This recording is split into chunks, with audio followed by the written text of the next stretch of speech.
When you were younger, did you ever look at a stack of old CDs and wonder if there was a monster hiding in there? Well, back in the late 90s, Monster Rancher made that fantasy a reality. Instead of catching creatures in the wild, you summon them from the CD, like music CDs or video game CDs. Hands down, with this system alone, it made it one of the most unique monster raising games ever made. So, it should have taken over the world, right? But it didn't. In fact, it faded into obscurity so hard that even some Demi-Kid fans forgot it existed. Who remembers Demi-Kids? Like, the 7 people that do. You're welcome for the shout out. I'm probably the first person to mention Demi-Kids in over a decade. But why did that happen? And more importantly, does Monster Ranchers deserve a comeback? By the end of this video, you'll have an answer. And maybe even a new reason to go through your CD binder. Man, I know most of y'all don't have a CD binder anymore, but I had to bring it up, you know, just for the one time. Anyway, I'm Remy, and I just want to know, has anyone checked out Monster Ranchers? And if not, let's. Okay, so let's do something a bit different for this one. For a lot of us fans here in the West, most of us were introduced to the show first, so let's go over that right off the bat. We'll start with our protagonist, Genki, a overenthusiastic kid who probably should have been doing homework, wins a Monster Rancher game tournament, and his prize is a Monster Rancher game, which is pretty weird, but you know, whatever. And when he goes home to play the game, he gets isekai'd. So, Monster Ranchers is one of the OG isekai anime, so anyone who's a fan of that one time I get reincarnated as insert literally anything nowadays, you can thank them for it. Okay, back to Genki. Once he arrives inside the video game completely, he meets Holly, a girl on a quest to awaken the legendary phoenix and save the world. She's got a mysterious pendant, which means she's either really important or has a tragic backstory. Spoilers, it is both. Together, they set off to fight the evil forces of Mu, a monster warlord with the name that sounds like a rejected Pokemon if I'm being completely honest.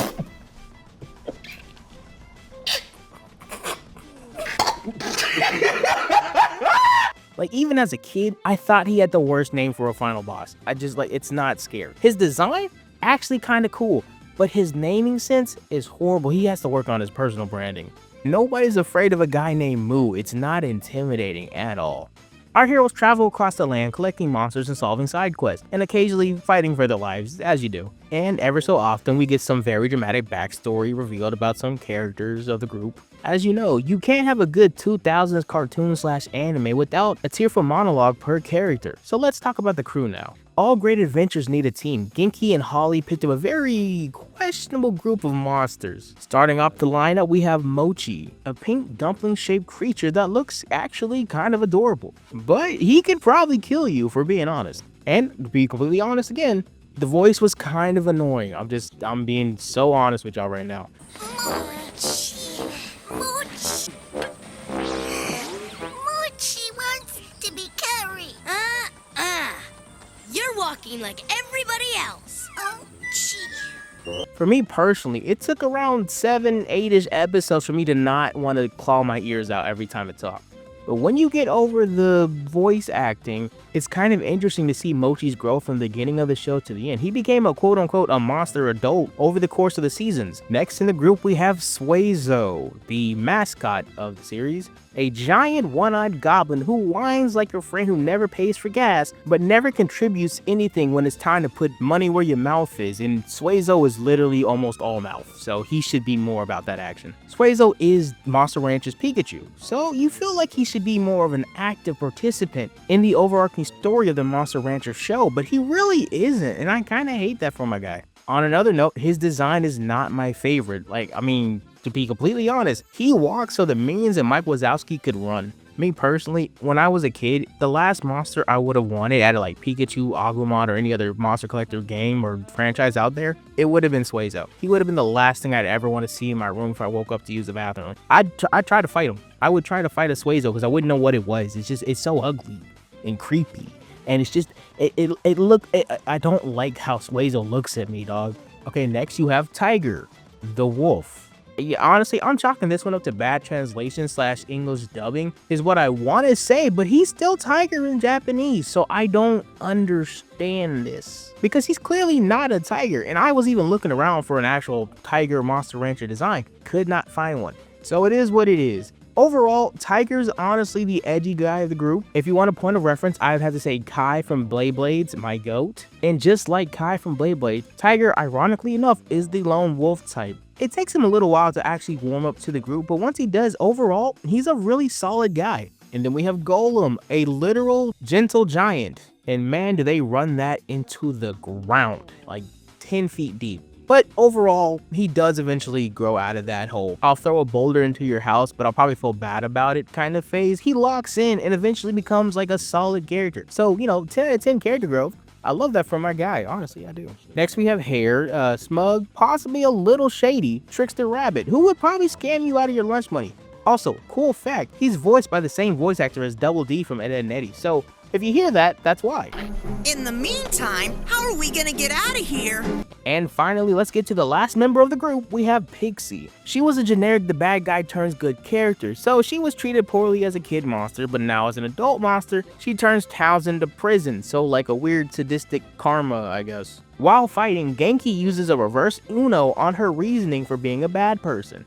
And that reverse Uno is so effective that it shakes her entire worldview, and over time, she slowly joins the good guys. Okay, so full disclosure here once again, she is probably my least favorite character. Like, if you're gonna make a whole town a prison, be 10 toes down about that evil. Don't let an 11-year-old shake your entire conviction. Because when that happens, I'm over here just thinking, oh, you were being evil 100% for the vibes. If Kendrick Lamar showed us anything in 2024, is that you have to hate with your full chest and you will succeed. Pixie didn't have enough hate, that's why she never won. Kendrick Lamar won multiple Grammys from a diss track. He's proof that your hate can take you places. Pixie, you just had to lock in. It's embarrassing. Okay, enough about the searchers, let's actually go over the story now. Moo, aka the Big Bad, is trying to take over the world by turning good monsters into evil ones. Why? Because that's just what villains do. He also has a squad of evil henchmen, and the henchman that irritated me the most every time he was on screen was Grey Wolf, who, to no surprise, was Tiger's long-lost brother. So the brother is canonically called a wolf, not Grey Tiger. Like, I need someone to square that circle. Also, I hate wolves in video games. If you haven't seen my Dragon Ball Z video, I'll wait, go look at it. Come back, you'll understand why after that. You back? Great, let's continue. There's also Durahan, a headless knight who's just a little bit way too committed to being menacing, for being completely honest. On another note, he might be my favorite design in the show / game. Heck, to go even further, he honestly might be my favorite living armor design in general. Now that we talked enough about the generals, let's just get into Moo and his whole thing, right? So once again, plot twist, Moo is actually Holly's father, which honestly isn't a bad plot twist. Gives the show a bit more of a personal reason to be invested in the villains' dynamics with the main characters, and it gives it a bit more depth. Cause patricide is never fun, I imagine. So after 73 episodes in total, of monster battles, power-ups, and way too much running from explosion, the searchers decide to lock in and eventually take on Moo to end the entire thing. Also, it turns out that Holly's magic pendant turns out to be the Phoenix. Who could have imagined this giant magical glowing red necklace was super important? So Genki and his group of friends unleash the power of the Phoenix and eventually beat Moo. And the world is saved. Also, Genki doesn't go home. So he just lives there now. Like he has no problem with it. He makes it sound like it's like the best place ever, but like he left his parents, his friends, and his life behind. And honestly, he doesn't care. I get he's 11, but like maybe send the kid home. I don't know. The ending I feel like is intentionally left a little bit ambiguous because it feels like the writers wanted to leave room just in case they got another season, but that season never came, so he just lived there, I guess, until forever and ever. And he never went home, and his parents probably looked for him for the rest of their lives, stressing that their son disappeared when he was 11. So my final thoughts on the anime / cartoon. Monster Ranchers is like if Pokemon and Digimon and an RPG had a weird chaotic love child. It had adventure, drama, emotional monster friendships, and a villain whose name made it impossible to take him seriously. Did it always make sense? Absolutely not. No. Oh man. But overall, it was a good time. I'd say it's a fun show to watch while doing the dishes, which is what I did. But skip the theme song. Oh, for the love of everything. Skip that theme song. It screams I want to be the Pokemon rap so bad, but it does everything wrong. On another positive note, Genki was built different from every other Monster Collector main character. He was willing to throw hands at the monsters, which I love to see. I'm a big fan of MCs that are more proactive main characters rather than main characters that are more reactive. It shows them being a driving force of the plot rather than them being at the whims of the plot. I'm a big fan of that personally when it comes to writing styles. Moreover, when it came to the show being distributed to the West, Monster Ranchers was normally aired on Fox Kids. But sadly, this came with complications. As the show was being dubbed by a Canadian studio, Fox had to get the rights to air the show, and as it turns out, they only bought the rights for one season, which they had to repeat over and over and over again throughout the broadcast because it honestly seemed like they wanted to be a slot filler between the bigger shows. So when it came time for us eventually to get the next season, most people were already kind of over Monster Ranchers, and the networks were also done with it at that point also. And that's how the Monster Ranchers show died over here in the West. There was one more season that eventually ended up on Hulu, but we never got to see that as kids, but it's there now if you want to go watch it. I think it's also on Tubi and on YouTube, so there's ways to watch it. Okay, now that the fun stuff is done, let's talk about the main event now, the Monster Rancher games. You don't just find monsters, you create them. Every CD, DVD, or game disc you own became a potential new creature.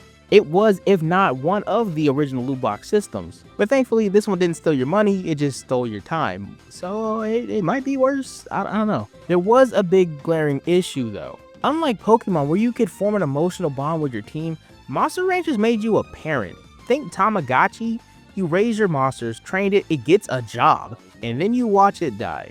Yeah, they had lifespans, and not like on Digimon where they would like become Digi-eggs after a while, but like no, they dead, just gone. Imagine spending weeks grinding stats only for your monster to go gray and then slowly die and collapse from old age. So in a weird way, it's a reflection of real life, so kinda macabre.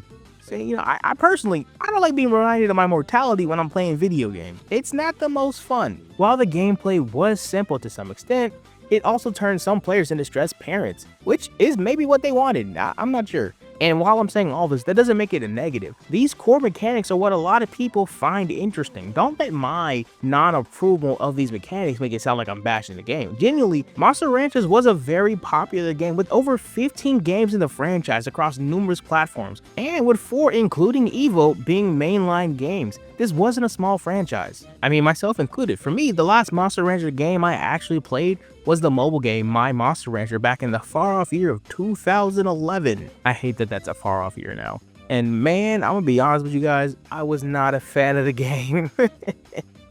Granted, it was a fun way to pass the time. The gameplay was honestly a bit bare bones. And I'm not gonna say cash grab. Honestly, I'm not. But I will say they did want you to buy all the disc stones to get all the really cool content and monsters. So, but I'm not gonna call it a cash grab, but it was definitely something. In more recent years, the game has been MIA for a while now, with the last new installment being Ultimate Kaiju, which I did not play. And if you're not the most diehard fan of the franchise, you probably didn't play it either. The game itself didn't get great reviews, and it's understandable though. Raising kaijus is an incredibly niche gimmick, and if you're outside of Japan, it's gonna be even less appealing. Like, look at this box cover. I know none of these people. I'm not even gonna pretend like I do. I'm not that well versed into kaijus if it's not Godzilla. I might be a fraud. That being said, I do actually like Monster Ranchers game. I played Monster Ranchers Advance 1 and 2. They were genuinely fun. With all this stated, I want to say I don't think Monster Ranchers needs to keep going. And I know that's probably not the take everybody wants to hear, but that's genuinely how I feel. Not every franchise needs to keep going every year after year after year. We don't all have to be the next Pokemon Gen 9 to 50 billion, I think Monster Ranchers had a good run. It had over 15 games, it had an anime, it has a dedicated fan base even today. Once again, this is a video mostly because people requested it. Like, I like Monster Ranchers and I was gonna do it eventually, but I just kept getting comments on that Metabots video like, hey, Monster Ranchers, Monster Ranchers, Monster Ranchers. Like, you know what? Let me give it another look at it. It's been a while. And this is how I feel after seeing it after a while. I don't hate the series. I do hate the monster design, and I hate Suezo. I hate Suezo so much, like, I never want to look at that thing again. But overall, I think Monster Ranchers is good. I think it's good where it is. I don't think we need to force Monster Ranchers to come back. And if it did come back, on everything, I hope they rebrand and redesign. Please redesign Suezo. Make him look like anything else. I'm begging you. I don't like Suezo. But even though Monster Ranchers faded away, it did something no other game dared to try. It took personal media and made it a part of the gameplay, which helped create a unique experience every time. Modern games could learn from this. What if digital media could be used in creative ways again? The concept isn't dead, it's just waiting for the next revival, maybe, if it comes back. I'm not sure. Monster Ranchers was ahead of its time, like actually. It had a unique concept, okay gameplay, and a monster system unlike anything else, as long as we ignore the other two giant yellow mascots in the room. It's just you and Suezo. It's just you and Suezo in the room. So does Monster Ranchers deserve another shot? I'm not sure. If it gets one, get hyped. You fans have earned it, you deserved it, you've been loyal, and I hope you get it. And if it doesn't, just remember the good run it had while it lasted. At the very least, dig out your old CDs and maybe you can summon something every once in a while. Because, you know, who knows? Maybe that Linkin Park album you had, Hybrid Theory, has a crazy tiger hitting on the disc. I don't know. So thank you for watching me talk about random stuff I find interesting. Like and subscribe and all the other fun stuff, and I will see you in the next one. Later, guys.